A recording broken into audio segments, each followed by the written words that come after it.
እንኳን ደስ ያላችሁ የያዕቆብ አምላክ ሞገስ ሆነላችሁ።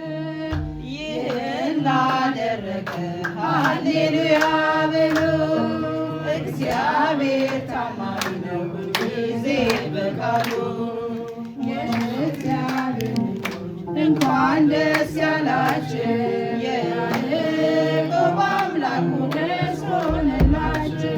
ስንቱን ተራራ አልፈነዋል በሰገነት ላይ አቁሞናል። እስቲ እንዘምር በደስታ ሁሌ ታማኝ ነው የእኛ ጌታ። እኛ የሆነበት የለም ተመስገን ጌታ ለዘላለም። ስራ በራ በምስጋና በእናታችን ላይ እንደገና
ፊታችን በራ